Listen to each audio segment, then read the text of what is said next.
UEFA champions লিগের সেমিফাইনালের দ্বিতীয় লেগে রাতে জার্মান জায়ান্ট বরুশিয়া ডর্টমুন্ডের বিপক্ষে মাঠে নামবে ফরাসি জায়ান্ট পিএসজি। প্রথম লেগে হেরে যাওয়ায় এই ম্যাচ পিএসজির জন্য বাঁচা মরার। অন্যদিকে পিএসজিতে রুখে দিতে পারলেই ফাইনালে মঞ্চে যাবে ডর্টমুন্ড।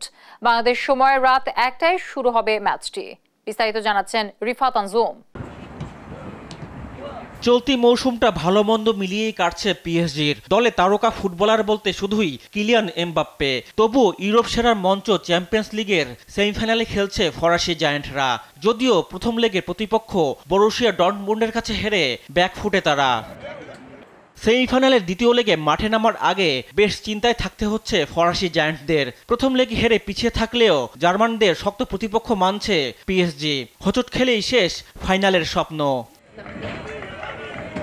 ডর্টমুন্ডের বিপক্ষে মাঠে নামার আগে পিএসজি দলে নেই ইনজুরি সমস্যা।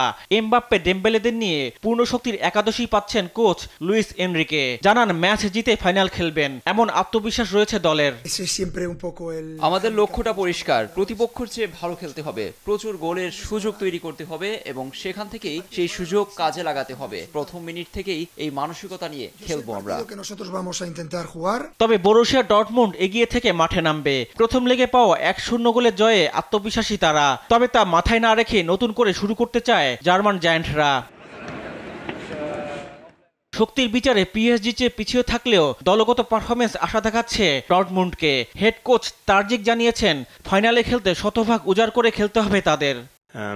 গেল সপ্তাহে ভালো ম্যাচ খেলেছি, তবে আমাদের মনে রাখতে হবে পিএসজি ঘুরে দাঁড়াতে সবকিছুই করবে, যেটা তারা বার্সেলোনার বিপক্ষে করেছে। আমাদের প্রথম লেগের চেয়ে আরো বেশি ভালো খেলতে হবে। প্রথম দল হিসেবে কোয়ার্টার ফাইনালের পর সেমিফাইনালেও প্রথম লেগে পিছিয়ে থাকার পরও ফাইনালে খেলার হাতছানি পিএসজির সামনে। আর 11 বছর পর ফাইনাল খেলার স্বপ্ন ডর্টমুন্ডের সামনে। তাই হাড্ডাহাড্ডির লড়াইয়ের আশা করতেই পারেন ফুটবল ভক্তরা। রিফাত আনজুম, দেশ টিভি, স্পোর্টস ডেস্ক।